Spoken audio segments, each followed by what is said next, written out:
Today's lecture is all about daily bias and directional framing. If you've been struggling with inconsistency, this is one of the main reasons. It's not that you don't know your setups, it's that you're trading in the wrong direction on the wrong day at the wrong time. So let's fix that. By the end of this session, you'll know exactly how to look at your chart and confidently say, today I'm looking for longs or today I'm looking for shorts. No more guessing and no more switching bias midday. Watch till the end and I promise you, you will not see the charts the same way again. The first step is to identify if price is drawing towards a previous day's high or a previous day's low. This simple previous day's candle does not give you all the information. So how do you actually find the direction? Before we get into that, you first need to understand how the daily candle prints and how you can trade this candle. So let's say you're bullish. You will look for buys inside the wick of the next candle. Similarly, if you're bearish, you look for sells inside the wick as well. A simpler way to identify this is if price is above the midnight opening price, you look for sells, and if price is below the midnight opening price, you look to buy. In this way, you are now able to position yourself inside the wick. Now that we have cleared that, how do you identify if price is drawing towards a previous day's high or a previous day's low?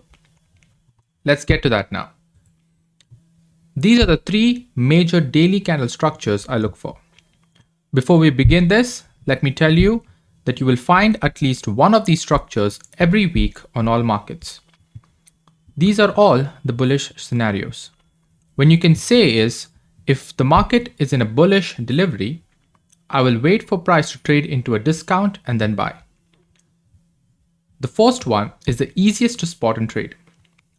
Here we are waiting for price to confirm manipulation, and once price takes the previous day's low and closes above the opening price, this gives you clear structural confirmation. So you trade the next following candle. Once price opens and moves lower, that's considered as a Judas swing or a false move. And I will go into the lower time frames right after this. So if you consider this as an accumulation, manipulation, and distribution, this distribution candle inside this wick is where you're looking to enter. The second one is trading off the previous day's low into previous day's high. So you want to see price open, move lower, and take out previous day's low. And at this point, you want to see some form of confirmation, which can be an SMT divergence. Then you position yourself inside this wick and target previous day's high. This can be a bit tricky at times, but this is a valid daily structure I look for. The last one would be when price is in an expansion phase, similarly to what Nasdaq is right now. You want to position yourself inside the wick and let price run.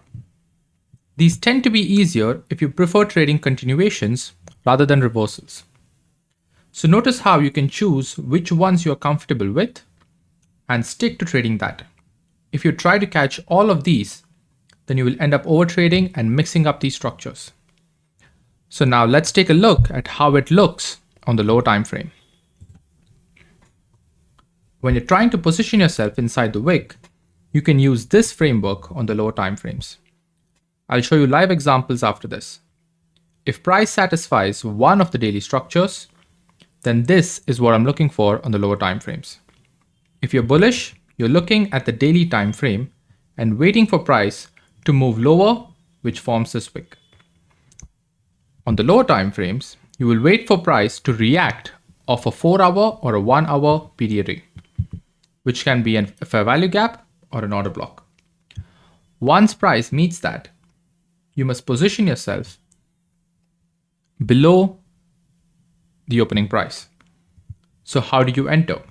You can either buy these lows and act as a total soup, or you can wait for price to react and break in market structure. This is a safer approach and what I would recommend. You can then enter on the retracement into a fair value gap or an order block. But keep in mind that the best entries work when price is inside or below this opening price. At this point, you can enter here and target previous day's high. So what are the bearish scenarios? I look for the same 3 daily structures, a clear distribution into liquidity, a manipulation above previous day's high and targeting previous day's low, or a continuation of the daily expansion into sell-side liquidity. Positioning above the opening price is key. So what do I tell myself in this scenario? If the market is in a bearish delivery, I will wait for price to retrace into premium and then sell. If we zoom into the lower time frames, as usual, we wait for price to give you a false move, which is higher in this case, reach the 4-hour or the 1-hour PD array, wait for price to take out some form of short-term high here or here. You can sell right here as a form of turtle soup. You can sell when price breaks lower, gives you a closure below this low, and a retrace into a fair value gap or an order block. At that point, you can target the previous day's low. There are scenarios where price does not retrace and scenarios where price does not reach the previous higher time frame array, but that is for another video. So let's take a look at some examples now. This is the S&P 500 chart, and we are on the daily time frame. We're looking at price action from 14th of July 2025, and this is Monday's range. As you can see, we have previous day's high here and previous day's low, and buy side liquidity right here. On Tuesday, price moves up higher, takes out buy side liquidity and previous day's high. Once price closes here, our bias changes to bearishness, and we're going to target previous day's low. So price opened right here and moved lower, targeting previous day's low. So if we want to position ourselves short, we should be trading above the opening price. So let's see how that looks on the 15-minute time frame.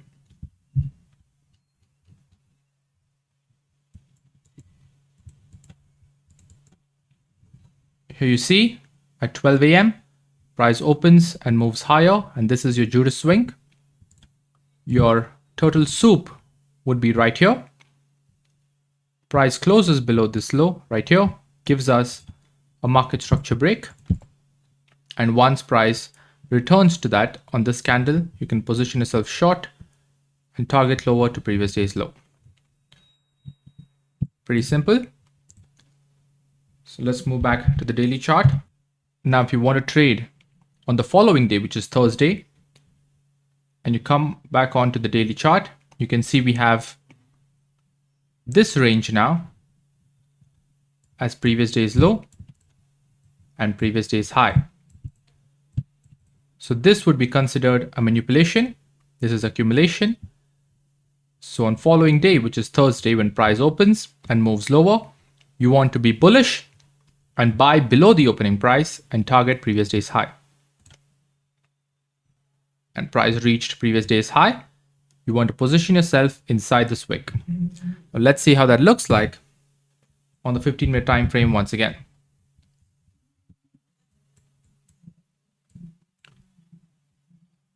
This would mean Thursday right here.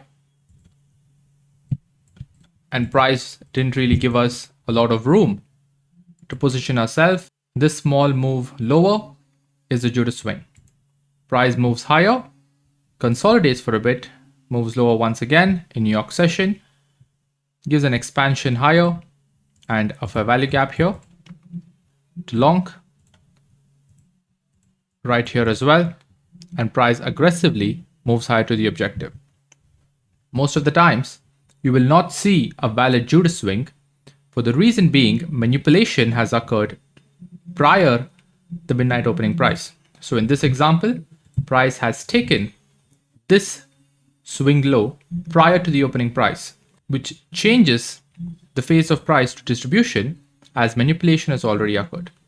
But as you can see, the signatures are always there. We have accumulation, manipulation, and distribution all along the way to the objective of previous day's high. The daily candles tell you a clear story. If you don't anchor yourself to a bias you'll end up chasing every swing. So here's a rule for you. Only change your bias if the higher time frame invalidates it. It comes from understanding where you are in the bigger picture. It's like this. Liquidity is the magnet and your bias is the direction towards that magnet. That is framing direction.